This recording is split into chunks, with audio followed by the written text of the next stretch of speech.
Bien, aujourd'hui, on va faire maintenant la correction des exercices sur les dipôles actifs. Donc, l'exercice numéro 1, on branche deux moteurs M1 et M2 en série sur une source de tension I2AB de 120 volts au bord du moteur M2. On relie un conducteur ohmique de résistance R. Voir la figure. Bien. Le moteur M1 a pour caractéristique force contre-électromotrice E'1 104 volts et de résistance interne R'1 0,5 ohm.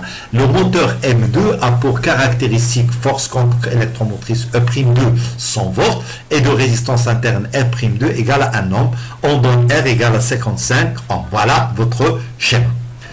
Eh bien, à partir du schéma, vous aurez le moteur M1, il est parcouru par le courant I1, et le moteur M2, il est parcouru par le courant I2.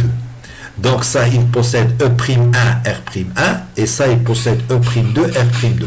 Mais n'oubliez pas, ici en ce point, vous aurez un nœud, le point C, un nœud. Donc vous aurez ici le courant I1 est égal à I qui passe sur la résistance, et vous aurez est égal plus I2, donc vous aurez I1 est égal à I2 plus I. N'oubliez pas que le moteur M2 avec la résistance, ils sont montés en dérivation, c'est-à-dire la tension I de CB est la même que la tension au bord de la résistance. Bien. Donc pour le moteur M1, donc on vous demande ici premièrement de calculer les intensités I1 et I2, l'intensité I1 qui passe à travers le moteur M1 et l'intensité I2 qui passe à travers le moteur M2. Bien. Donc j'aurai la tension I de AC au bord du moteur M1, c'est E'1 plus R'(I1) à travers le moteur M1. Donc pour le deuxième moteur, j'aurai U de CB, le courant ici c'est fonction récepteur, I2, U de CB, c'est E'2 plus R'2 I2, est égal à RI. Pourquoi RI? Parce que ici R, cette résistance-là, elle est montée en dérivation avec le moteur. Et le courant qui passe sur la résistance, c'est petit i. D'accord? Bien. Vous aurez ici U de AB, c'est-à-dire la tension qui existe ici au bord du deux moteurs A et B. U de AB est égal à U de AC plus U de CB. Et je peux écrire U de AC, elle est là, et U de CB, elle est là. D'accord? Bien. Donc vous aurez U de AC, je vais le remplacer par sa valeur, d'accord? Et U de CB, je vais elle-même le remplacer par sa valeur. D'accord? Bien. Maintenant, j'aurai à déterminer, on vous demande de déterminer I1 et I2. Je vais essayer de voir R'1 I1 et R'2 I2. Elle est là. Et les autres E'1 et E'2, je vais le mettre de l'autre côté avec le signe moins. Ça sera U de AB moins E'1 moins E'2. Ça, tous les deux, ils sont connus. Donc, les variables qui sont inconnues, c'est I'1 et I'2. D'accord? Bien. Donc, je vais passer à la deuxième relation. J'aurai la loi des nœuds. Donc, on vient de le dire. Donc, vous aurez le courant I1 qui arrive au moteur M1 est égal à la somme des courants des deux. Ça, c'est le courant qui passe à travers la résistance, et celui-là, le courant qui passe sur le moteur M2. Donc, je vais le remplacer ici. La valeur de CP est égale à RI. Voilà, regardez. Donc, RI, donc I, c'est quoi I? C'est I1 moins I2. Donc, RI est égal à I de CB. Et I de CB, c'est quoi? C'est E'1 plus R'. I de CB, c'est E'2 plus R'2. D'accord? E'2 plus R'(I2). Voilà. Maintenant, je vais essayer de trouver même la relation I1 et I2, un système d'équations. Donc, j'aurai mon équation ici. Voilà. Ça, c'est pour la première équation qui est là. Et pour la deuxième, elle est là. Je vais prendre R1. Et ici, R'(I2), je vais le mettre ici avec un signe moins R'(I2) est égal à E'2. Voilà. Et vous aurez moins grand R plus R'2. R'2, I2 est égal à E'2. Bien. Je vais remplacer maintenant ça. Ce sont des données UABC de sorte et les données, d'accord? R'1 et les données. Je ferai l'application numérique et je vais déterminer ça. Bien. Maintenant, on vous demande de calculer I1, I2. Regardez, j'aurai ici I2 et ici moins 56 I2. C'est-à-dire, je peux multiplier tout ça par 56, 56, et vous obtenez ici plus 56 I2, moins 56 I2, et je ferai la somme des deux, d'accord? Je ferai cette méthode-là, c'est la méthode de combinaison. Voilà les données, d'accord? Je vais multiplier ici par 56, comme vous le voyez, d'accord? Et je vais obtenir directement le courant I1 est égal à 12 ampères. Voilà, je ferai la somme de ça, 56 I2 à 56 I2, ils vont partir, et vous obtenez ici 56 fois 0,5 I1 plus 55 I1 est égal à 56 fois 60 fois 16 plus 60, et vous obtenez I1 égal. Bien. Maintenant, pour déterminer I2, vous aurez 0,5 I1 plus I2 égale à 16. Donc, vous aurez I2 égale à 16 moins 0,5 fois I1, qui est égal à 12, et vous obtenez 10 ampères. Bien. La deuxième question, calcul des tensions I de AC et de I de CB. Voilà. Donc, pour le calcul de I de AC, vous aurez ça. I de AC, c'est la tension qui existe au bord du premier moteur. Vous aurez E'1, R'1, et vous aurez I1, vous le remplacez par sa valeur, et vous obtenez I de AC est égal à 110. Bon, pour la deuxième tension, I de CB. Voilà. Donc, I de CB, c'est la tension qui existe au bord du moteur. D'accord? Donc, I de CB égale à 100 fois 1, vous obtenez 110. Et donc, I de CB est la même que I de AC. Voilà. Donc, c'est la même que I de AC.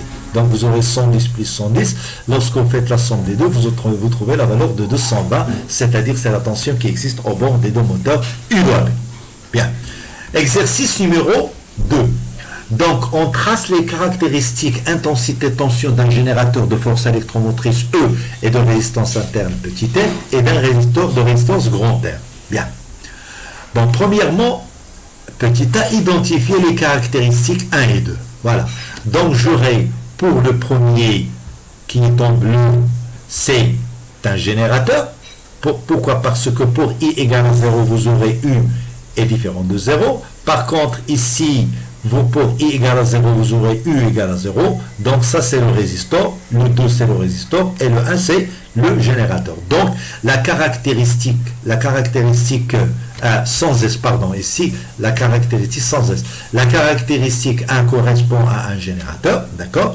Et la caractéristique, même chose, sans E, sans S, la caractéristique 2 correspond au résistor. Faute de frappe. Bien. Petit b, déterminer la résistance grand R du résistor. Voilà. Donc le résistor, il est là. C'est la courbe numéro 2. Voilà. Et vous aurez ici, pour le conducteur ohmique, vous aurez U doigt B est égal à RI. Donc je peux écrire ici que delta de U doigt B est égal à R delta de I. Avec R, c'est delta de U doigt AB sur delta I est égal à U2 moins U1 sur I2 moins I1. Avec R, c'est le coefficient directeur de cette droite-là. Je vais prendre U2, la valeur c'est 4, d'accord? Ou bien je peux prendre 4 moins 0. Vous obtenez directement 4 divisé par 2, vous obtenez 2 directement. Ou bien vous pouvez prendre ici deux valeurs, que je vais prendre ici. Voilà, je vais prendre 4 et 2, 4 avec 2, et 2 moins 1, voilà. Et vous obtenez la valeur de 2. Ou bien je peux prendre seulement un seul point. Et ici, vous aurez la valeur de 4 divisé par 2. 4 divisé par 2, vous obtenez 2. Bien. Bon, deuxièmement, d'après la caractéristique du générateur, déterminer graphiquement E et R. Où se trouve la caractéristique du générateur? C'est celle-là. D'accord? Donc, graphiquement, c'est ce point-là, c'est la force électromotrice, c'est E. Donc, vous obtenez la valeur de 4,5. Voilà, c'est cette force-là.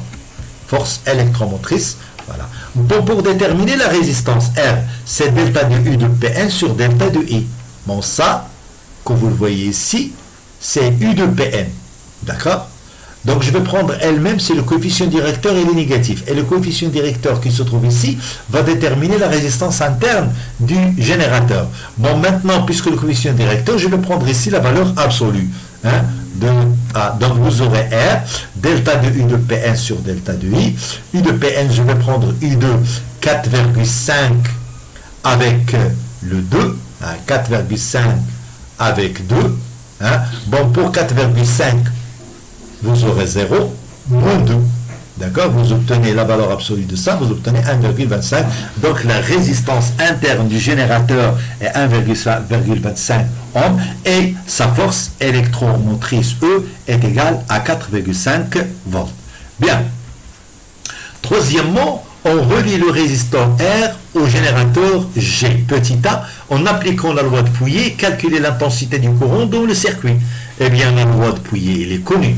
C'est la I est égale à la somme des forces électromotrices moins la somme de toutes les forces contre-électromotrices divisée par la somme de toutes les résistances qui constituent le circuit. Les résistors et les générateurs et les récepteurs. Bien. Dans notre cas, qu'est-ce que j'aurai? J'aurai seulement à la place somme de E, j'aurai un seul générateur. J'aurai ici un seul résistor, grand R, un seul résistor, et j'aurai une petite résistance sur le générateur. Et il n'y a plus de E', et il n'y a plus de R'. Voilà, et vous aurez votre I est égal à E sur grand R plus petit r. Ou bien, lorsque vous faites la loi de Pouillet, comme celle-là, vous appliquez la loi des mailles, vous trouvez toujours le même résultat. 4, 5 sur 2 plus 1, 25, vous trouvez 1,384 ampères, ou bien vous obtenez directement 1,38 ampères. Bien. Petit b, on déduire la tension U au bord de chacun des deux dipôles. Donc, U de Pn, c'est E moins RI. Donc, vous aurez E, vous aurez R, vous aurez I, et vous obtenez la valeur de 2,77. Au bord de la résistance, U de R est égal à RI. Voilà. Vous aurez R est égal à 2, I c'est 1,384 et vous obtenez la même valeur. Voilà, donc cette tension-là qui existe au bord de la résistance est la même tension qui existe au bord du générateur. Bien. Petit c, comparer les valeurs de I et U avec les coordonnées du point d'intersection des courbes. Donc on vient de déterminer les I et les U à partir des calculs. Mais à partir des graphes, regardez le point d'intersection. Le point d'intersection, elle est là. Voilà, vous aurez U de F, on va l'appeler U de F 2,77 et I, la valeur de 1,38 ampères. Bien, en vous demandant la question, qu'appelle-t-on ce point d'intersection des deux courbes? Eh bien, le point d'intersection des deux courbes, ces deux points, ils sont les mêmes, d'accord? D'accord? Ce point d'intersection qui existe entre les deux, on l'appelle le point de fonctionnement. Donc, merci de votre attention et on finira la séance prochaine, Inch'Allah Ta'ala. À bientôt.